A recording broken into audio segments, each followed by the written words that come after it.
All right. All right. Back with our next installment of the Cheryl Dunye. Got it Dunye. Dunye. Which would make sense by the way it's spelled. Mm-hmm. And now we're back for more movies, and we're going to bring you two back-to-back, so both by Cheryl Dunye. Yes. This next one is Owls. The Owls, older, wiser lesbians. It's brilliant. Amazing acronym.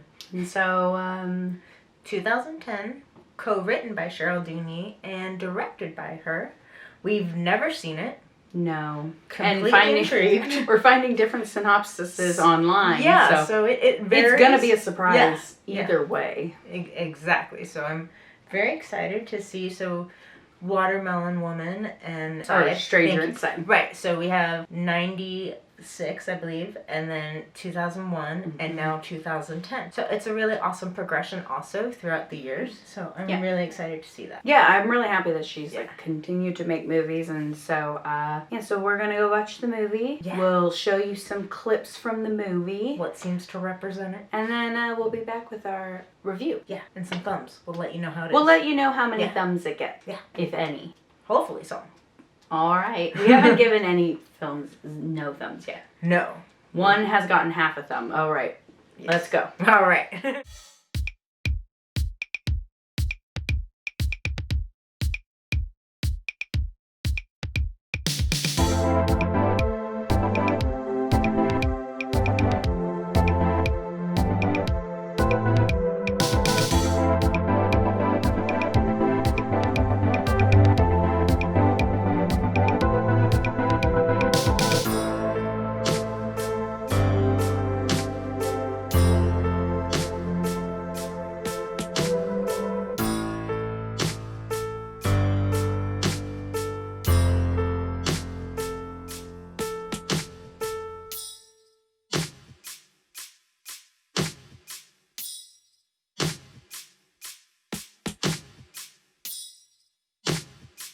Yeah.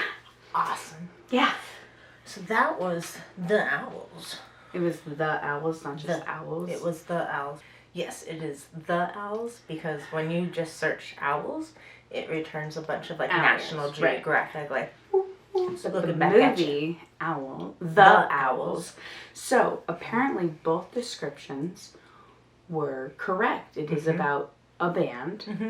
Who kills a young lesbian. And also about who kills a young lesbian. Those are just on the internet, so we're not spoiling it. Yeah, I mean. So it's Cheryl Dunye has a very particular directing style in the way that part way through the film the actors are talking about the characters they're playing. It felt very like theater. Yeah, well, synopsis first is it's about these group of friends who used to be in a band, some turmoil as, they're going through later stages in their lives. Yeah, it's kind of like, I think they show it up front what happens when they were younger. Scandal. And then they, they're all kind of,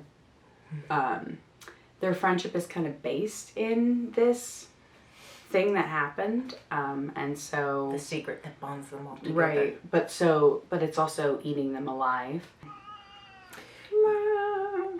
But yes, Cheryl Dunye, she's in it. Yes, she's in it, and she also co-wrote it and directed it.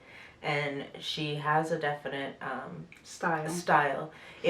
First it was reminiscent of Watermelon Woman, but in that movie it was, she was talking to the camera of what she's studying and everything, and how she was conflicted and was trying to find this footage. And in the Watermelon Woman. Right, no, so and it makes me wonder, was that the director, Cheryl Dunye, talking in The Watermelon Woman, or was it the character? Because I thought it was her character, but I'm really coming around to see that she has these lines very blurred, so... Yeah, because there's some talking heads that, Emily was saying... she likes to have, these interview shots in her movies, and... Except for not in Stranger Inside. No, that was a totally different one. That's a very different style. And I thought that movie was great. I thought that was a great movie. Cheryl has these talking heads, and at one point, Guinevere Turner is saying who she is. She's like, I'm Guinevere Turner, and I'm portraying Iris. So I was then like, oh, that's interesting. The cutaway talking heads are of the actors, and perhaps maybe their like character analysis of who they're portraying.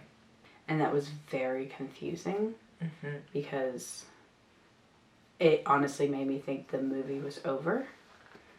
I was like, oh, okay, we're just like jump into the after the film thoughts on it. No, I mean, for me, it I definitely saw like what I felt like wanted in there. Like I mean, you could tell she was wanting to portray these like politically active lesbians who've been involved since Act Up and then all the way through like Prop 8. And it's like, it wasn't until, because they had during the credits more talking heads, but with like the producers and stuff. And again, right all at in the same, end. Yeah. So it was interesting because at the end they explained that it was a collective piece and everyone got to bring their ideas to the table. And that makes sense because it does start very political and then there's no political aspect throughout the entire movie except for once the character Carol says, I was there, I was fighting, I was in the marches, and so... Right, which brought me back to, oh yeah, that is how it opens, so it yes, kind of... right, it was, What really came to me with those ending interviews again was what they were... I'm like, oh, I see now what you were trying to get at. It felt unfinished. And so that's really kind of where this movie left me, is it was just like a unfinished feeling, because... It felt very... Yeah. It's just more of an interesting piece, and as they said, it's a collective, so... Right. I would really acknowledge that. I don't know if I'd ever watch it again. I would not watch this movie again. Well, this is going on the shelf and just another lesson. But honestly, if you like indie films, like, totally check it out, because it is 100% that in the sense of abstract. You know? Yeah. So And if you like older, wise lesbians... I don't know how old they were. And I don't know how wise they were. Yeah, that's true. But they were lesbians. That we can agree on as far as the acronym. That L was very applicable. There was some datedness on how... I don't know, I just feel like people are more accepting of non-binary people. Yes. So there was a non-binary character, and it was a snide comment about, like, you know, just, oh, are they a man or a woman? It's just like, people I feel like are a lot more accepting of just like, you know, I went to a school where every class started with how your preferred pronouns. So, you know.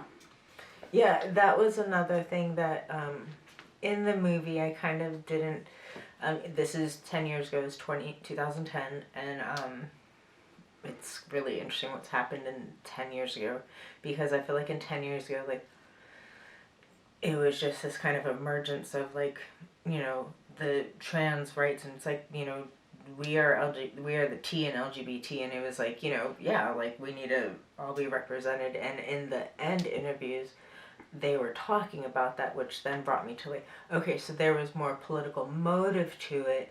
I get that in the background in the credits. In the movie part, I didn't feel that, because it was a little disappointing with the, like, I don't know, is she a she or a he? And I was like, interesting. Right, so for it to be like, we're a political movie, and then for that to be their approach on people who are trans. At the end, there was a few producers and people who worked on the movie who, you know, identified as trans, and so I know things were moving, and it was just an interesting film, and you know, if you want to check it out. Yeah, I would never tell somebody not to check it out. I mean, there's... No, there were like, while watching it, I actually was feeling like well, I'm interested in finding out where this is going. Like, That's a good thing. That's all pretty much, so it kept me interested, but, you know, sometimes you get to the end and it's just not that interesting. Yeah. So. Yeah, so I would tell you definitely watch it. Check if you it love out. indie films, definitely go watch it. It's very indie. Yeah. But we rented it for $3.99 on Amazon. But I don't think it's a 2-thumb film. Got it.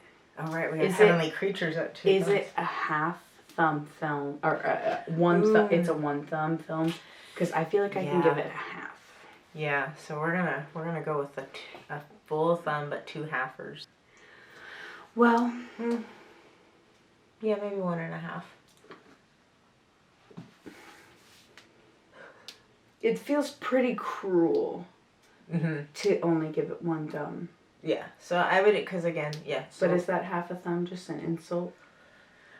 I think 1.5. We have to. I'll give it 1 because my heart feels like a 1. I just was arguing it's not a 2, so I was basically saying you can't give it a 1. I was like, oh.